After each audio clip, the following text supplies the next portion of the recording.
Hi, everyone. Welcome back.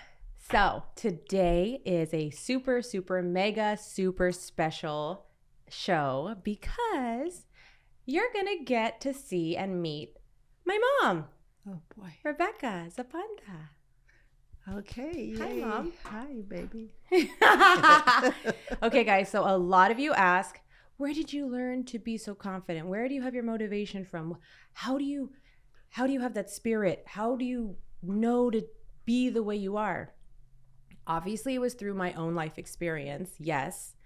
But I also had the best model in not being a victim, no excuse mentality. I don't care what you come from. You can do anything you want to do if you say you're going to do it, and sit up straight and put on some earrings and lipstick and let's go. Stop crying. Let's do this rock and roll. So that's my mom. I learned all that from Mom. So I thought it'd be fun to interview her because you've got to see the apple doesn't fall too far from the tree. And I know a lot of us didn't have someone like that growing up, and that's okay because that's what this interview is for. So see? Okay, Mom. Okay. 3 words that describe you. Okay. Happy, family, and lots of love. Oh. Okay. Where were you born?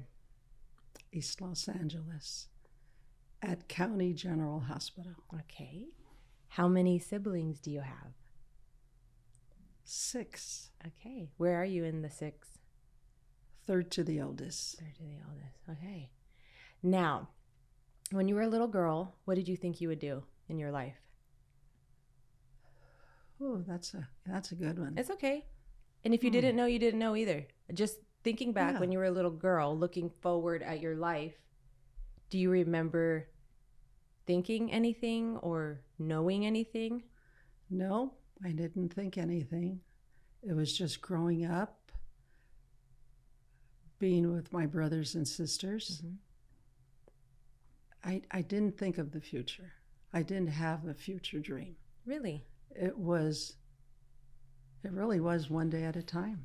Why? Whoa. That's a good one too. It's okay. Yeah. It's all right. So it's okay. Crying is fine because crying is like laughing and we get it all out. It's fine, Mom. Okay, Yeah. So let's see. How old are you? Yeet. Mom! Don't. It's fine. Well, I looked in the mirror when I turned this number and I went like this. Okay, I'll take it. 70 years old is just a number. Why? If you're happy within yourself and full of love and family and life, I'm going to enjoy every bit of it. Okay, so age, as you know, for women, everything society teaches us is as you age, it's like a bad thing. Okay. You want to look young. You have to look young. You have to capture youth. But you have always been, and I know this, have always said you're as old as you want to. You're as old as you feel, and you've never been scared of aging. You always take care of yourself, but It's never been. You never communicated to us, we have to look young. We have to look young. To Never. you always communicated, you have to look confident. You have to feel loved. You have to love yourself. You have to take care of yourself. You never mentioned age, really. Right. Even when I was 16, I felt I was 19. I was always having the older thoughts. Mm-hmm. I didn't jump around and get all giggly like the girls did. I just didn't have that. Yeah. I thought it was silly. And I think I would be embarrassed. Why? Probably because I felt that wasn't me. And then as I grew up, I still felt older than everyone else. And if you got surprised, you got surprised. Mm-hmm. If you looked at yourself and you tell yourself, I'm getting older.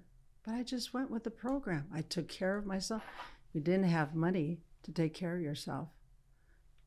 I did Jacqueline when I needed exercises. Sit in a What's chair. Jacqueline? It's old school, back in the 70s. And and when you wanted to lose weight, lemon, hot water, and a glass of cold water, and you lost those inches and put away that chocolate cake. Okay. You had to. I didn't have money. But what if people say it's hard for me? I love cake. Oh, gosh. Why? Because they don't want to give it their all to really try and lose weight, to really try and help themselves, to really you don't. What if they say, but I do want to try? You just No, don't understand, Rebecca. no, You're no. lucky. You have it all. No. That's not true. That's not true. I didn't have it all. I was very poor. I grew up very poor, 35 cents for lunch, and I had to work in the cafeteria at school. And that was really hard. But taking care of myself, eating just rice and beans, or we didn't have fancy food. Now that you have fancy food and you grow older, you watch what you eat. And as I was young, when I was a little overweight, especially when I first met your dad. You don't remember the Johnson's Market in Whittier Boulevard in East LA. I went and bought me a chocolate cake because I felt depressed before I met him. And I ate it all by myself, and I was very happy. Oh. I was happy. I didn't care. And I worked. I didn't care. And then I thought, okay, this can't be me. I was already shapy, and I had big boobs already, and I was okay. But I said, I got to take care of myself. And I knew I was a beautiful lady. I knew it in my heart. And I'm not embarrassed to say, because I was. I was. And then I thought, if I take care of myself for me first. Everything was for me first. You didn't do it for attention for others? No, I was embarrassed when I walk in the room. They go, oh, look at her, look. Yeah. And I thought, I just blended in the crowd because I didn't want to feel different. And I was different because I had the time to take care of myself, walk. I would stay away from all this food, fancy food. But then again, I couldn't afford that to buy it, because you were working and paying a rent and paying a car payment. And I did that on my own. And I never called anyone and say, oh, today my rent's due. Oh, this, I never told anyone my feelings inside. I didn't have a Gina growing up. Yeah. I didn't have a Gina. And I didn't share this with my sisters. And I didn't have a closeness with my mother. So I didn't share that. So I worked it out myself. So like you never... The way everyone knows Rebecca now, you weren't that way then, but in your mind, you were self-confident, but you never... I didn't express it. Okay. I didn't express that, but in my mind, I knew I can do this. I know it's going to take a little struggle, but I know I can pass this. And I always remember, and as for me, and I know sometimes you have a little thoughts on this, but when you talk to God sometimes, and I remember that, as I was 12 years old, I was really feeling sick. I didn't go to school that day, and I looked on the wall, and there was a painting of Jesus. And I said, if you get me well at 12 years old, when I grow up, I'm going to do the best I can. And I'll always remember that in my heart. I can still see it when I close my eyes. Yeah. In East LA on Gage, in our little house. So I want to go back to ageism, because I'm 40, going to be 43 next month. You just turned 70. I remember when I was 43. Yeah. It's a good time. Good age. It really was. What do you tell? Okay, let's talk about two different groups of women we both talk to. Yes. Women your age that are starting to enter 60s, 70s, 80s. Okay. I think it's the same conversation. And then women my age, 30s, 40s, 50s. And they're like, I hate hearing this. Oh, I'm 21 again. I don't want to be 21 again. But I had a great 21. So we went to Vegas for my birthday. Oh, yeah. But what do you tell women when the first thing they say is like, oh, I don't want to talk about my age. Don't tell anyone how old I am. Yeah. Well, that's the first start. See, you're entering a different age and I'm entering a different age.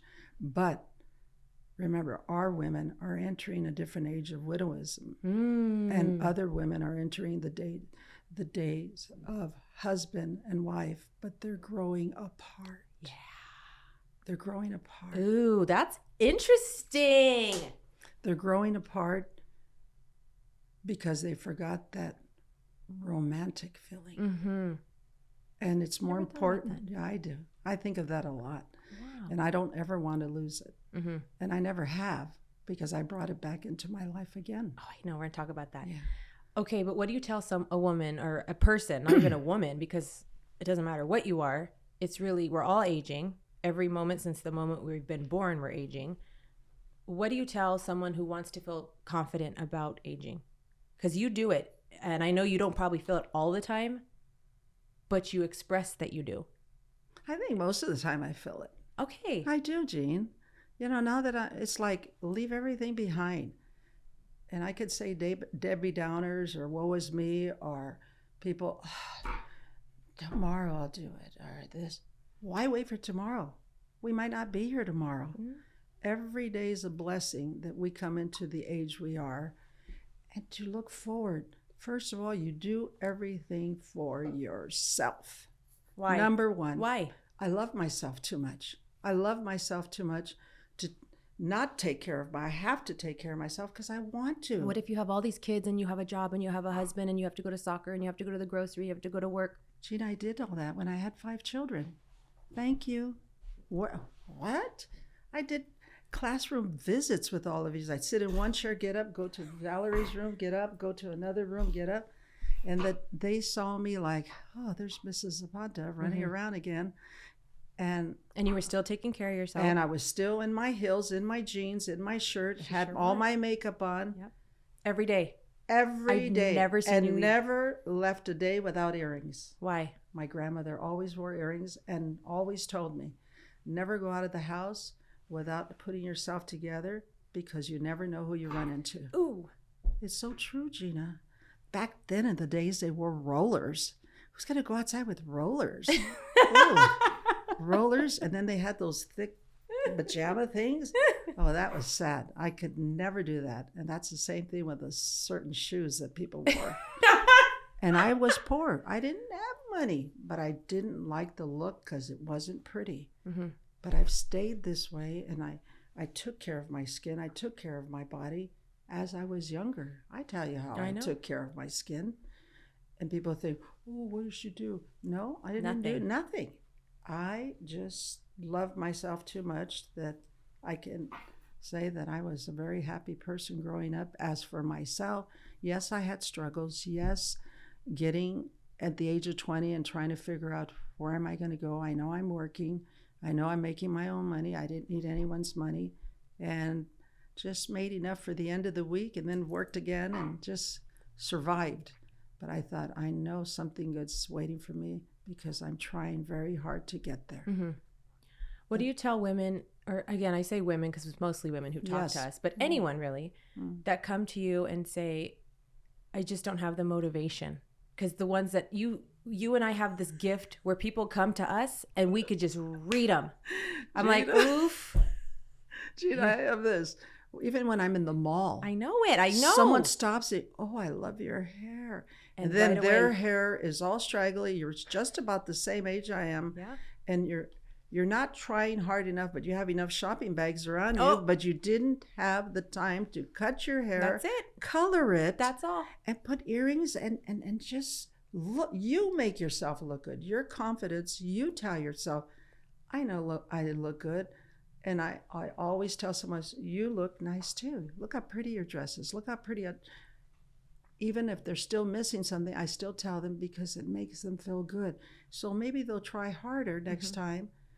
And then they'll always ask me, where do you go for your hair? Always. I always tell them. And I'm not going to lie. I mean, I don't mind sharing if it's helping someone else. I don't even want to tell you how many clients I sent her. And the thing is that, I'll see someone that I just met, and I can tell you the truth, this really did happen. We won't give any names. But first seeing that person, and I go, oh, that hair's too dark for you. You told her that your first time? First time, and I told her. And I go, you're a beautiful lady, but girlfriend, you have to really lighten up your hair. She wasn't offended? She didn't get hurt? No. The next day, she sent me a picture on my phone with her hairdresser. She dyed it blonde. And it was a happy thought, and I felt happy for her. I told her, see how pretty you look? And you dress very nice, and now you match what you have on. But no one told you that. But what if people say looks aren't everything, Rebecca? Well, that's true. Looks aren't everything, but let's put a smile on your face. Put a smile on your face. Okay, have normal clothes on, but put a smile. There's something in your life that made you happy. Ooh. There's something in your life, or go back in time and remember that happy person you loved or the happy person that gave you something. But there's no need not to smile. Smile makes you look beautiful, and that brings out your You feel a little personality. You know, I had a good day because I was smiling all day. Yeah. It's not hard to smile. And we know that, and even science proves it. Even if you're feeling down or not, or just not even feeling a certain way, if you smile, it releases chemicals and hormones in your brain that tells your brain, oh, we're happy now. We're happy. Even though, so you're tricking your brain. You're changing your mood. You're changing your mood. Just like when you go for a walk. If I go by myself, I put my old school music. If I'm having a bad day, that's when I was in my 60s. And I thought, I'll put old school music, climb that hill, walk it real hard. And I'm going to think of the nicest things. Like what? Well, I would think when I had you. That's a good day. And when I had Valerie. She just said that because Valerie's listening to this. That's not true, Gina. That's not true. Just kidding. And then just happy thoughts. I was first, though. Or sometimes they'll say, I'll walk for someone else that can't walk. I say the same thing. I walk for someone that can't talk. And I walk for someone else that doesn't live the life I live. Yes, I'm blessed, but it was a journey. It didn't come easy. Were you lucky? Did it just get handed to you one day and here it is, lucky? No, I don't think lucky is the word. I think as we've grown into it, I felt I deserved everything I was receiving. Why? Because I know I was a good person. I knew I was a giver instead of a taker. That's true. I gave a lot of love to everyone. You still do. I always read everyone. I don't know how, but I just did. Yeah. Just even when you. Yeah. You know, can I say? Oh my gosh, totally. So, when you said, Mom, I'm taking you to lunch, I already knew instantly why I was going. When I was going to tell you I was getting divorced? Yes, I knew it. You did? Gina. I know, but Mom knows it's the weirdest thing. When we sat down, I go, I know what she's going to tell me. And what did I say? Do it. Yeah. Do it. Not, maybe you should work it out. Maybe you should. Why did you tell me that? I saw it in your body, how you were looking, how you cut your hair so short. That wasn't you. What the heck were you cutting your hair so short like that? I was trying a new look. No, the new look was trying to find a change. Yes. And your change was getting a divorce. But I was successful. I had become a lawyer. I had a business. I know, but your partner wasn't. I'm sorry, but it wasn't. No, he's a great guy, but he's it was a lovely man. It's what through. you didn't feel like this. You were like this. Mm-hmm. You were apart. And that's okay. You had our beautiful little girls, and that brought you all the love you needed because we waited forever in the stars for our angels. But you were missing something in life that you didn't have. Right. And you couldn't find it. And the only way you knew to find it was to leave, to get up and leave. And you weren't a crybaby about it. Mm-mm. You just said, that's it, turn around and let's go. Yeah. And we did. Yeah. And it's like we forgot about our talk the next day. Decision was made. And I was happy to see you happy again. Yeah. In your own way, because you were still growing when you were at Dad's office and working. Mm-hmm. You were rocking and rolling. You didn't stop or blink an eye because you knew I had the babies all the time. I know. Nani watched the girls all the time. But that's okay. So that. Go ahead. No, I wanted to segue into that because people ask me now, just because I am out there just broadcasting and people know my life and I show how I live. How do you do it all? How do you do it all? Like, because I have a big life. I do a lot. But you just said something that's so important and that I stress. The first thing I say when people say, how do you do all that you're doing? You're lucky. How do you do that? One, I rely on a village. I need help. Yes. There's no super mom, super woman. Be the traditional mom. Be the traditional boss. Be the traditional wife. Be the traditional friend. You can't do it all. But there's an image out there that we have to or we're failures. If you're a woman and you're not doing it all and you're relying on help, you're taking a shortcut. No, I'm being fucking smart. And it's okay to ask for help. You have to. How are you going to grow? I needed to start that business and grow it because I believed in it. So, the only way I could do that is if my newborn was being taken care of, and luckily you wanted to and were available to do it. And it was the best thing I was ever. waiting for her. I know. I was waiting for her, and I didn't mind. I loved every minute of it. She could have slept all week at our house, and you pick her up on the weekends. I know you actually wanted that to happen, but I, as well, had to be with her. Mm-hmm. But Okay, say someone doesn't have a close Yes. mom or relative or someone like that. There's daycare. Where there's a will, there's a way. That's what Grandma said. There's a will, there's a way. And you would figure it out. But don't figure it out with anger. Mm-hmm. Don't figure it out with why me. Mm-hmm. You make it happen because you can figure it out. Find that extra friend or find that extra couple of hours that you can give to your daughter to say, I'm going to find a place where we're going to keep her safe and while I go to work. Mm-hmm. I mean, daycares weren't that expensive back then. Right. Not like they are today. I hear a lot of people say, I talk to a lot of moms who I can, you know how we can immediately see. They come to me and I'm just like, God, you look miserable. And don't tell me you're happy staying at home. And some women are. I know plenty that are. No, and I love fabulous. that. I stayed home all my I know. life. Mom was a total stay-at-home I mom. loved it. But did you see me? Think it's torture. No. I Gina. would think it's torture. Oh, no, because you're a career I'm girl. a different no, person. I'm a different You thing. grew up in a different time, Gina. Yeah, it's just I'm different. And I'm not going to apologize because it's no, the you best. shouldn't. But I'm saying I see a lot of women that want to have a career or have hobbies or do stuff for themselves, but I don't trust people. And my family, I can't really rely on them. And I don't trust people, though, so I have to do it myself. Okay, that's another thing. Young women or ladies, young girls in your age, they have to believe it's okay. Leave your child there. You do what you have to do. Come back. Try it for a few days. It's going to be a struggle because you're going to feel, what did they do? Didn't they change her? Didn't they feed her right or whatever? You can't think that way. Try thinking for yourself. Try feeling just you. Where is you? Where is you? Go to work. Do what you have to do and then make that call. Even if you had to interrupt her day at the nursery and just check. It'll ease your mind. Then go back to what you're doing. But it's the mom's time. We're not here like slaves to take care of children the rest of our life. No. That's another time with husbands. You're not a slave to be by his side the rest of your life. You can't be there. What does that mean? Like, give me an example of what you're talking about. Like, you've seen people do what? You see people, Put the mic closer. You see people, and I'm not going to mention names, but you see people that say, oh, my husband went on this trip. I'm so glad he's gone. He's gone. Now he can do things. What the hell are you talking about that?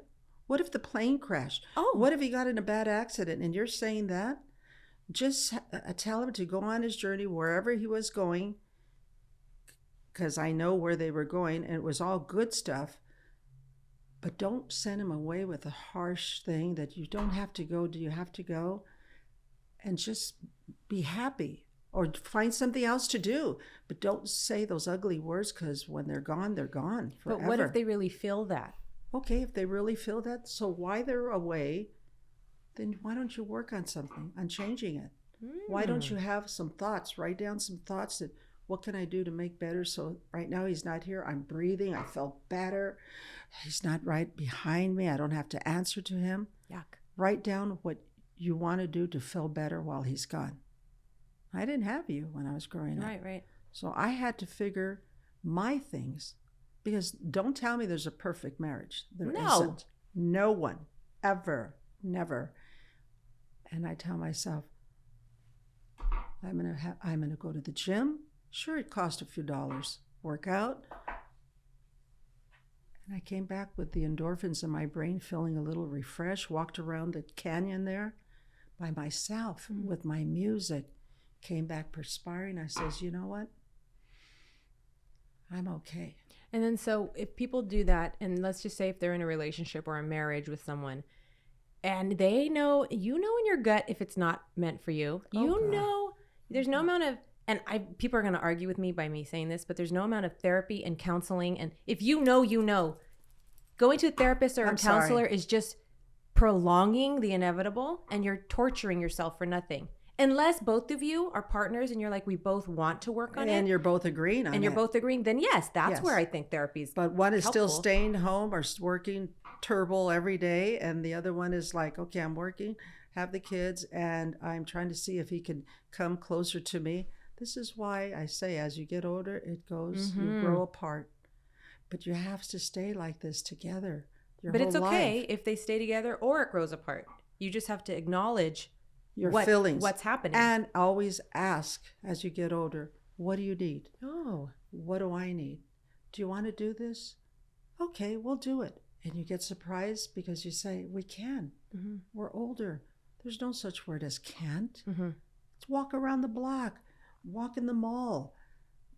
And when your partner says, okay, let's go. What time? We might as well just eat there since we go. Yummy. And it's fun. Mm-hmm. It's a fun year for me. Mm-hmm. And it's a fun time. And life is beautiful. I just keep saying it over. I'm so damn... You've always said it, though. And I'm always saying I'm so damn happy. I don't know what to do with myself. It's true, So Jean. It really is true. And Go people back. watching this should I know know how significant this is, because my mom, now 70, and is just having a blast of a life. And Yes. I can say when my dad passed away, what was it, 3-4 years ago now? 4 years? Yeah, it's going to be 4. 4 years? It just doesn't feel like 4 years. Yes, But, 4. Wow. you know, dad had cancer. And mom and dad had been together how long? 46 years? Oh my gosh. Yes. 46 Since the 70s. years. Yeah. Okay, so they were together that long. But in the beginning, we felt that connection. Mm-hmm. Not because who he was, Gina. He could have been a trash can, but the best But you both had nothing when you met. We had nothing. We had lived in a rented unit his dad owned and used an Opel car. I don't even know what an Opel car looks like anymore, but that's what it was. And someone crashed it, and we didn't have a car for a while, so we borrowed Grandpa's Chevy. But then I noticed that growing at that time, we were young. I didn't have you until I was 27, 28. We had nothing. We were feeling the love that we were connected. I waited for his call. He waited for my call. But he still had a long journey to go. And he was a senior resident at County USC. Mm-hmm. And I'd take him food and take him his rice, take him his lengua. Your dad was the only one that could eat lengua. I love lengua. Tacos de lengua. Chop it up with salsa. And for those of you who rice. don't know what lengua is, it is literally beef tongue, a cow's tongue. Oh, delicious. It's delicious. Don't knock it till you try it. We make it, chop it up, put it in a tortilla. Oh, everybody cilantro. real festive. Don't tell them what they're eating until after. Yeah. They'll never know. This beef is excellent. And don't say it tastes like chicken. Okay, Go wait. ahead. So back to what I was saying. So dad passes away, and as a child, as a family member watching this, a lot of people have this journey and worry for their parents. Mm-hmm. What's going to happen to the parent that's left behind? Like, you worry for your mom or dad, whoever's left, and what's going to happen to them? You know, the mourning, the loss. What are they going to do? And that's a good one. That's a conversation we talk about a lot. Like the kids, my sister and I especially. Like, what do you want? What's best for your parent that's left behind if one of them predeceases, which usually is going to happen. Mm-hmm. And what the universe did for you. Well, it's true, Jean. And I did, when you were born and every siblings were born, mm-hmm. And when I was in my 40s, I sat on a lot of different boards mm-hmm. to help nonprofits, which was good. And I liked going to the meetings because it still let me out to be in the adult world.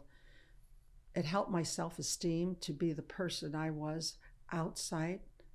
Yes, I got dressed up, sat there, listened to what they needed money for, mm-hmm. and felt that. Mm-hmm. Now, a lot of moms don't have that, mm-hmm. Gina. So when their partner died, they didn't go out in their self-esteem and built it up and say, wow, I can still move on. People still notice me for Rebecca, not because of my husband. That's what I just visualized it because I was always involved in your school, always involved in helping out somewhere. Everything. All the nonprofits I did, I wanted to be there. Not that I had to, because it was a community thing. East LA, all the things mm-hmm. we did forever. Mm-hmm. But it's the self-esteem that made me more powerful, and people noticed me for me. Not because I was a Zapanta. Mm-hmm. It was me that was giving my all there. But other moms don't have that. So they're like sitting in a chair and they're, ay, que voy a hacer sin mi esposo, you know? And and a lot of us know these women, or it's usually women. Women, it's usually women. The husband predeceases them. Yes. And they're just lost. And they're lost. But then that's why some have children, some don't. So they get locked in a system where they stay that oldness, that sadness, because there was no one there to go help them. What could they do now, though? But now what they can do now is, even though you have your husband now, what are you doing for yourself? What little group of women do you stay with? I have my 2 little group of women that I've been with for 30 years. Even though we're all getting older, we all still say, put on your makeup. Oh, that blouse looks awful. Put a brighter color. I know you're having a bad day. Did you take your chill pill? And did you put a brighter blouse? And it's true. You can say that. And they go, oh, we're going to go see Rebecca. Let's put on our lipstick. Oh, yeah. But do it for yourself. And it just makes you happier. And we get in a group of happiness. But other moms that can't do that, go around the block, walk, take a bottle of water. And I always say music makes the heart happy. You know how I love my old school music. Oh my gosh, I know. I mean, forever. Art LeBeau. And Tierra and Malo and the Midnighters, all that I love, because those were the happy times when I was 16, 17 years old, 15. And I tell us, I remember when, whatever happened. But are you living in the past? No, not living in the past. I brought the past to my new. Ooh. So when the good parts of the past. The good parts of the past. Oh my God. Growing up, starting to get a bigger bra because I felt better. Starting to put a little lipstick. And even when I turned 21, I didn't drink.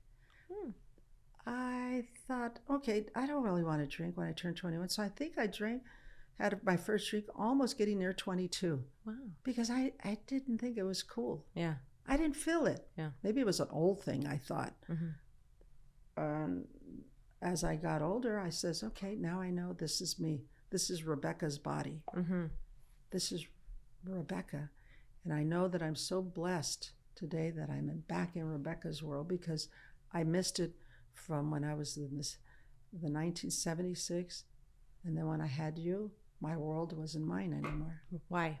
Because I was raising my beautiful children, giving my whole life to you. Which a lot of moms do. Which they do. But remember, I did the classroom mom. I got involved. Oh, I don't want to do that. It's too much, Make time for your children. Get involved. Even if you squeeze in I could only be here a half hour, 45 minutes, but show your children you're there. You knew I was there all the time. Oh, always. The director of the school. I'd have to tell her to put out memos because half of the parents were mad. Yeah. And she would listen to me.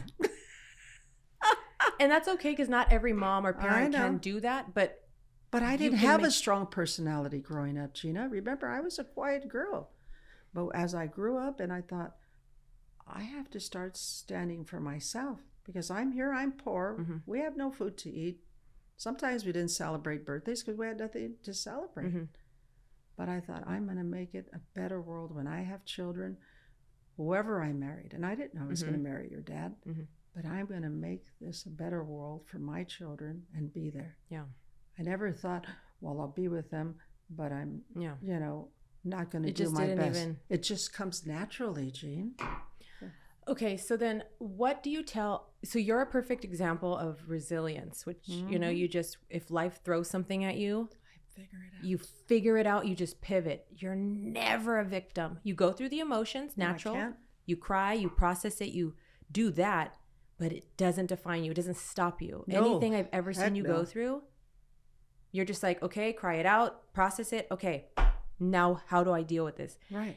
And the best and biggest example is when Dad passed away. That's right, Gina. And this baffles the heck out of everyone still. I mean, it's wonderful. And I know what you're going to say. I'm going to share because people don't know. I know. So my dad passed away, and Mom is now, can I say it? Say whatever you want to say, honey. So Mom is now currently engaged.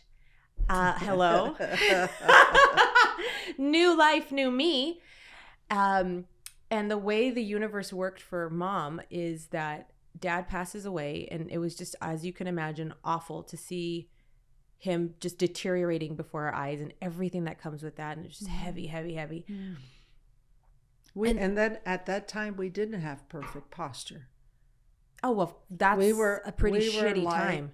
All of us this. were just beaten It was down. like a huge ball on Yeah, our when you're back. going through the loss of a loved one, that is a whole different animal. Like, that's not talking about regular life. Nope. When you're losing a loved one or going through a heavy thing that you cannot change, that is absolutely where it is a effing struggle to sit up straight. Fine. It is what it is. But when we came through that,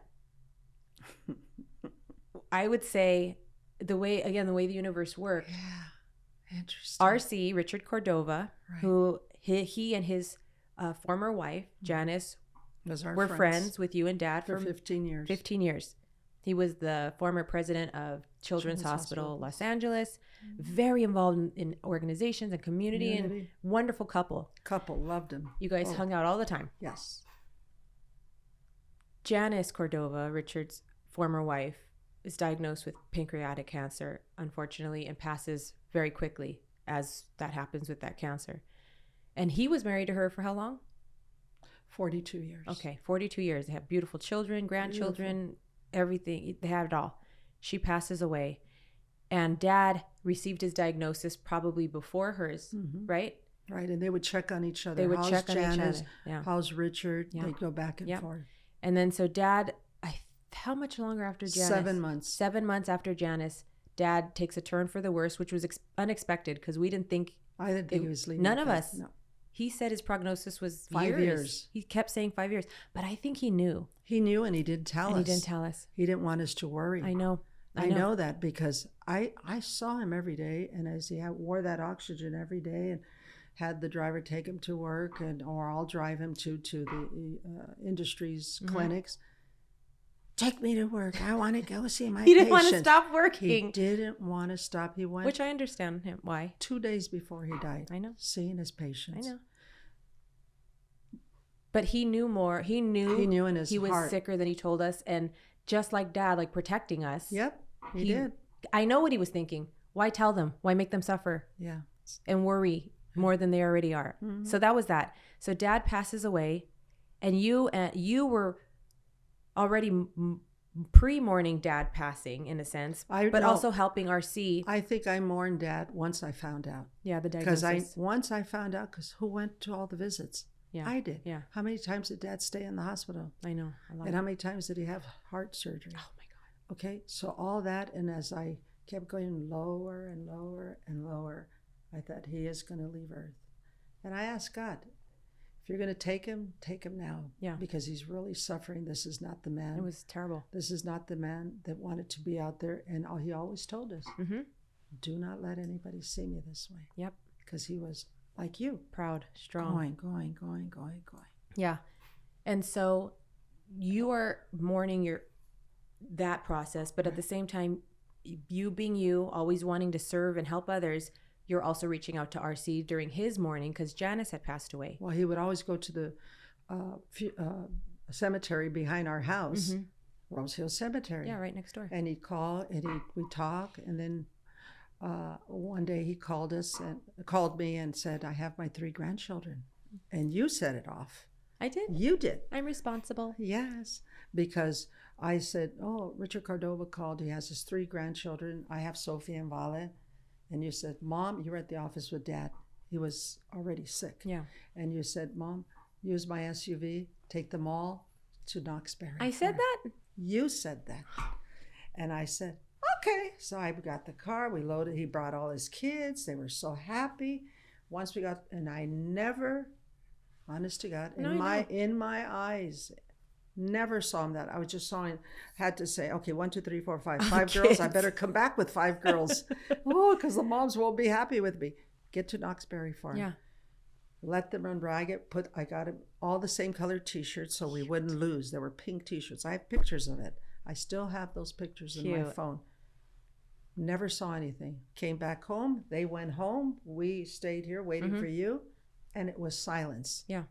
We didn't talk or anything. But you would check in with him as he was mourning because it was that was devastating. It was devastating. And then so Dad's cancer takes a turn for the worse, and out of nowhere he passes away on his birthday. Right. You then I mean it knocked us all. Right. Knocked us out, right? But as soon as he passed away, what did your mind do? What did you tell yourself? I'm going to put it in first gear. What does that mean? That I'm going to put it where I'm going to make him have the best blessings now that he's leaving Earth. Everything I did for your dad, all the doors were open for me. Yep. Every church, mortuary, even printing the invitations, talking to the Archbishop. Oh my God, how does everyone, and then to be having the Mass on the day of the Virgin Mary. We have the huge at our altar, you know that, of the Virgin Mary. Your dad loved that. We won that at the bars when they had a raffle. Yeah. And then they signed it. So Dad's funeral was at, what's the name of the church? The Cathedral in downtown LA. Of the Angels. And to date, it was the largest attended private funeral that they ever had. Yes. They had overflow. They that surprised the hell out of me. I mean, it shouldn't, but it kind of does. It does too. Well, it didn't to me because I knew his journey. Yeah, maybe. Okay. All the people, all the lives he touched, all the programs he touched. But the first thing I thought, I'm not going to let my children wear black. No, we're not. We wore beige. Why not? Why no black? I didn't want to see us going in as, we're going to, I want everyone to know we're sad. No, I couldn't do that to you. Why? We were near Christmas. It's a celebration of life. Dad's left us. Now he's not suffering anymore. Yeah. And I needed to feel that wearing my cream that I wore, holding my two little girls' hands with their little dresses, cream, that I was saying, it's okay to leave us all. You've done your work. Now it's time to go. Yep. And I couldn't feel the sadness, crying, because I did my all. Yeah. In my heart, people that cry a lot for the ones they lost is because they didn't do enough. Ooh. I'm sorry to say that. That makes sense. It does make sense because make sense. People that don't cry, but yes, they cry lightly, they did everything they could to help. They don't regret I wish I would have done more. I wish I would have done this. Or I shouldn't have caused that much harm. But I knew I was there from the beginning to the end. And when he said to jump, I jumped the highest I could because I knew he couldn't even walk anymore. Yeah, I remember that. Okay, so let's pass that. And you're fast back forward. To Cordova. Okay, so then this is where I think it's an important lesson for people listening, going through whatever. Maybe you didn't experience a death, but something in their life. But they experience a divorce. A divorce, a loss, a breakup, or maybe you're not even at that point yet in your relationship, but you will be. What is the thought process you went through where you decided, I'm not going to lock myself in a house wearing black, not talk to anyone, and mourn for the rest of my life? Which people expect that to happen to a widow. Yes. They expect you to just be a widow. They expect you to be a widow, close my doors, to put down my shades, let me be alone. I'll stay just with my children or whoever that was close to them. Came home that day, collected all these cards, a handful of cards of all these people. If you need anything, Rebecca, I'm here for you. Yeah.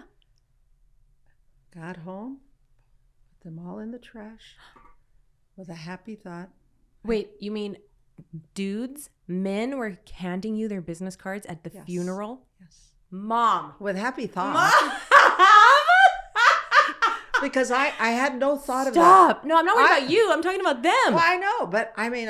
What? How did they say it exactly? Well, no. They held my hand and they would say, if you need anything or if you need to talk or anything. But little did they know that your dad had everything organized for me. All the paperwork, financials. Everything your was taken dad care was of. immaculate with all that. And he told me a month before he was leaving, I have everything ready for you. Wow. And I thought, even then. How strong. Well, wait, even then I got stupid. Because even then I thought me saying, why didn't I think of this? He got it all ready for me. That means he knows he's leaving sooner than. And I overlooked that because I was so sad. Why would he organize everything if he had a 5-year prognosis? 5 year. And I thought, okay, but it just went over my head. Think about it. I didn't think about it because there was so much other things to do. So that day of the reception. You had a stack of cards? I did. I think I showed them to Val, and I thought, And I I'd be looked at interested to them. see the names of those cards. No, well, they're long gone. And then, and you know, I couldn't eat that day because so much Oh, I talking. know. I and this. remember it was awful. And a lot of things I don't remember because I think It was let too it much. go. Too much. It was too much. overwhelming. And good thing we didn't know about COVID because all the hands I touched, all the kisses I got, all the hugs I got. Oh, and that was on December 12th. December 12th. And so then I got them. When we got home, you came to the house, put it there. We all showered. I went to I sleep. said, I want to go to sleep. We slept for like a whole day. The house was silent. Silent. I remember that. We all just We put our slept. heads down. Let's wake up to another day. And when I woke up, I said, it's over. I said in my heart, it's over. And then, Now I can live. and keep going. I said, now I can live. What you had wanted to say, if I wasn't this person, Yes. I miss him so much. I just can't go on. I can't do this. I can't do that. That's exactly right. I can't do that. And you can feel those feelings because you missed that person. well, I sure. had it for a long time, but I wasn't going to let, and honest to God, it's the truth, Gina. I went, it's over. Now I can live my life, and now I can be me. Mm-hmm. Do you understand I that? totally get it. Now I can be me. Yep. Not Zapanta, Dr. Zapanta's wife. Not Mom. the girl that sat in those different organizations. Mhm. No, I'm a mom forever. You know Well, that. I know what you I and mean. I, when we talk, sometimes, you know, I'm still your mom. You might say things, but I still I push that little thing right in front. Mm-hmm. But I was so happy that it was over and he was at peace Yeah, and not suffering anymore. that's it. Yeah. But now, And then, so wait, don't pass that, because then now you're mourning and RC's mourning. And I remember you would tell me, because I know you weren't in that mindset yet at Nope. that point. Nope. You guys would meet for your coffee and you'd Mhm. sit and cry about your We'd loss talk. and you'd process the emotions or Mhm. whatever you did. But I want people to hear what thought process in your mind happened where you're like, I can potentially explore this new relationship with this person, because that goes against convention. That goes against what everyone expects and thinks is acceptable. right. Because you shouldn't bounce back so quickly. You shouldn't. You did. Why not? Wow. When this happened, what I thought, I was going to move in with you. Yeah. I really did. That would have been I wonderful. thought, I'll sell the house Yeah. and I'll go live with you. Yeah. Easy. And just bring myself even higher than where I was. yeah. Because I was never going to go backwards. Never. Ever. Ever. Never, ever. So then I thought, okay, I'm going to stay in this house. And little by little, I'll start finding myself. But I didn't find myself crying. Mm-mm. I found myself wanting to do something different, wanting to feel myself enjoying my life, getting up. And I knew if I went somewhere, like with you or Mhm. Val or my girlfriends, do I have to hurry back and get home? They're waiting for me. There's no one there. There's no one there. What the heck But was see, I that thinking would that? terrify so many people who have lost a partner. But I just shut the back. I shut the back door and I moved forward. It's like I closed the curtain, the door, the metal door of my life behind me, because it was time for me to live my life. Mm-hmm. I'm sorry, but that's the way I thought. Yeah. I can't be a woe is me. I can't be I'm going to stay home. I didn't stay home. I went out right away. And I'm sorry to say, but after death, there's life and there's happiness. There's happiness and there's life. I was only, in my 60s. Mm-hmm. And I thought, I'm not going to be here. And I didn't have anyone in mind. Nope. That was nowhere in my dreams. It was only you and Val with all our kids that we had. Because the three Yeah. of us have been Yeah. like this. Mm-hmm. Always. What I tell you and what we felt and what I Yeah. knew you had to know certain things. Yep. And you accepted. You didn't judge, but you said, Mom, you could have done. Yeah. You always told me that. Yeah. And I'd say, but I didn't have a Gina. But I did it on my own. You sure did. I did it on my own. So when I started to live after your dad died, and that was like a month later. Yeah. Like 2 3 weeks. It's not that I disliked him. I'm sad that he's gone. But I did the best I could all those years. Yep. Going through from the beginning of senior resident to the practice to growing where he was, and all of you's growing up and going to college and all the huge bumps in the roads. But I never gave up. Nope. And there was times I did tell him certain things for certain problems we had. And I'd tell him, fix it or I'll leave. Ooh. And that's when I was 40 years old. Good. I told him, you either fix that outside or I leave. That's it. And if you don't, I'm out of here. I can't do this anymore. But you made the choice. And then again, I was going through menopause, so that really helped even better. I didn't have perimenopausal pills to help me. So I figured out myself, and I said, no, I'm going to do this. I didn't tell my sisters. I had no one to talk to. Yeah, You weren't old enough to help me. Yeah, you didn't really I talk to didn't. people. You know, always, I didn't. Always just figured it out yourself. I did. But now you tell me. Now I tell you, and I tell Valerie. I'm very open with both of you. Anything. I know. Everything. So now you and RC, fast forward 4 years, are bought a home together, both sold your marital homes. Yes, we tried living in each home, but they're not my homes. Yeah.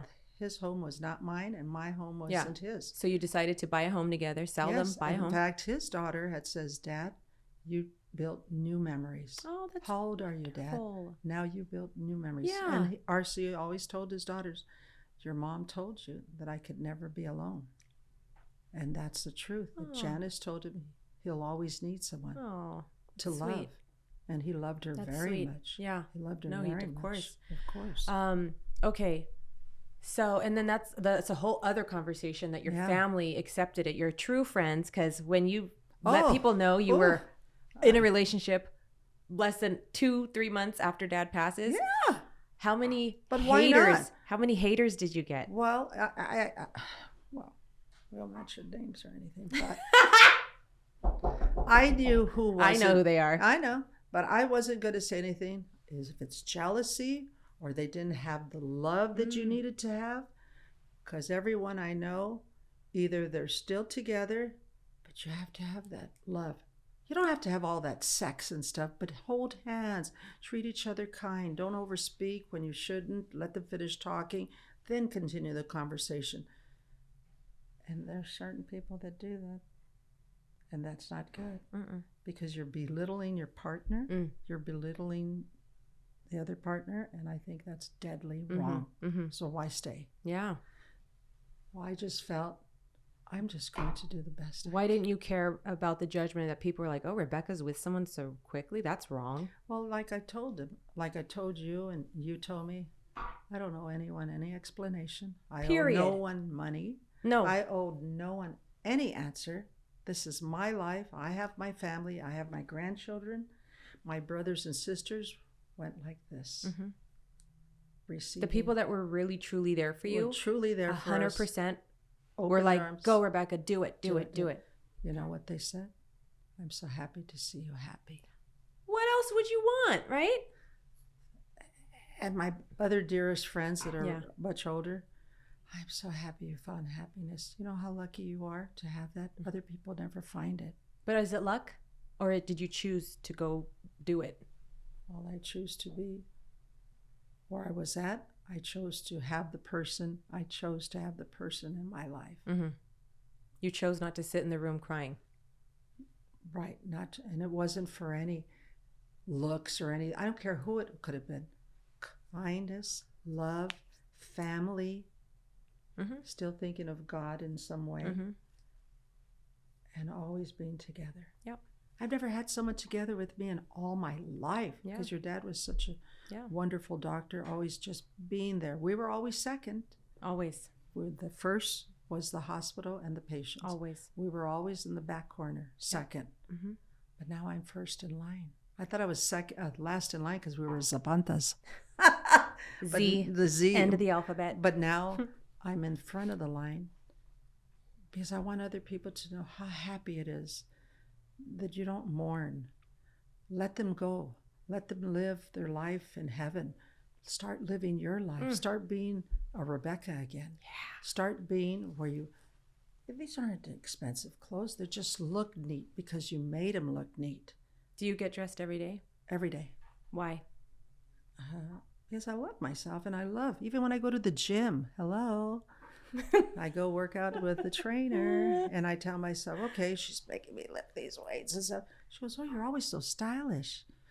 You give me nice tennies, and if I wear white, I'll put orange tennies and an orange little jacket. But I love matching. I love brightness. When you wear happy colors, it makes you happy. It does. You can wear black, but put a lot of gold jewelry. And red lipstick. Big earrings and red lipstick. But be happy. Be happy who you are, but love yourself first. Love your family. Go out. Even if it's not expensive things, go out. Get air. Walk by yourself sometimes to get your endorphins in your brain. Put your music. Music is everything. And always, always go back in your life and remember the happy memory that you can bring forward, and it still keeps you young. When I put tierra or malo, and I go, oh God, I remember when I was on the Harley with my Uncle Dan, going down the street, Griffith Park. Those were happy days. I don't know, I just love it. I'm sorry to say, Gene, I don't have sadness for you if you want me to say sad things. No, I know you weren't going to. That's why I can't. I had a tissue. I thought I was going to cry or something. It's okay. I put a little tear, but for effect. No, but I put a little tear, but I thought, no, I am where I am today, and I love my life. All I ask is for food on my table, good health, and my children around me, all my grandchildren, and my daughters, and family. Yeah. Okay, so the last part, because we could talk about so many things. I know. And I'm going to have you back to do that. But the last part of this is giving back, philanthropy. Oh. I obviously am like that, and I learned it from you and Dad. Yeah. Why, you and Dad came from nothing. You had nothing. You had no money. You made it through. Dad became a surgeon. You guys were the power couple. You were involved in all these organizations, giving back, just really being the first of the kind from the community doing that. Why didn't you just take all your money and go live somewhere else? You did not have to give anything back. Why did you do that? We chose to give back. Why? Because I knew what it was not to have, being poor, and Dad growing up the way he did too, thanks to Grandpa, but excuse me, but being so poor, I thought I never want to have this. And if you ever make me someone very important in my life, let me keep just giving. Even if it's not a lot, it's little, but it helps someone else feel better. And don't feel like I'm giving it because you need it or this. No, I gave it from my heart because I felt that love. I felt that heart. I was never a good landlord. You know why? I gave them everything. You were the worst landlord. But I ever. knew, because I knew they were hard workers. I knew they took care of my place. I told them, you can live here. Just keep it clean. But you would call me and you said, so-and-so hasn't paid me rent in 8 months, but he needed groceries. So I took him groceries. I'm like, Mom, what are you doing? Oh, you would just drive me nuts when you were a landlord. But you know what? I know I was helping them and they loved that. Ay, señora, gracias. And I know they would come to their path when things got stable, and after having COVID, the best tenants I've had. And they're all still there. And I keep it painted. I take care of the property. They're gated. I have camera system. I pay for their Wi-Fi. And let them work. Let them send their kids to school. Yes, one is in Cal State graduating. Yes, the little boys are going to school because the mother's a county worker. And that makes me happy because that's where we grew up, East LA. And it's all around East LA is where my tenants are and are. And I know I can do it, so I do it. And all my friends, they're listening. And if they ever see this, I'm sorry I have to say this. Don't apologize. It doesn't hurt to give back. What are we going to do with all this gift we're blessed with? Give it back. Because you give it back, it just keeps coming. Why do you think people don't give back? Someone hurt them along the journey.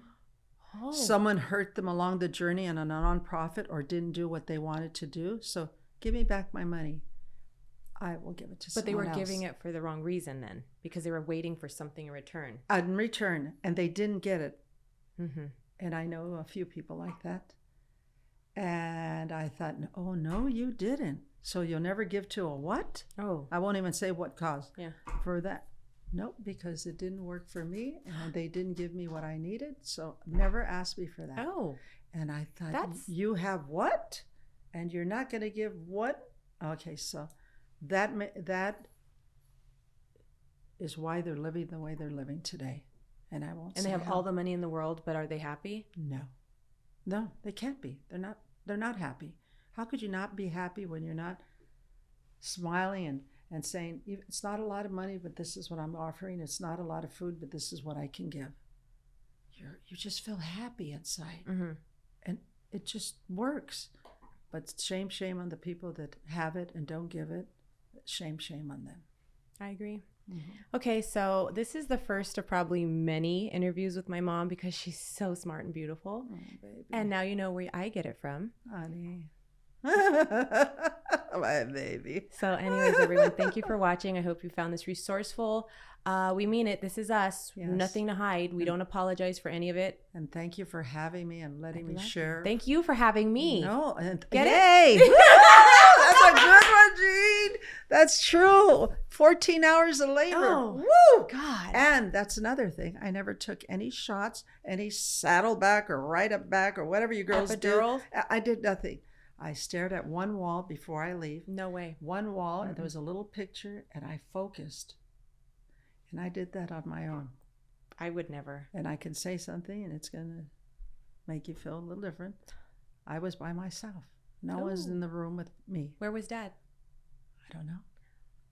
That's for episode 2. Thanks for tuning in, everyone. See you next time. Thank you. Bye. Bye. Bye.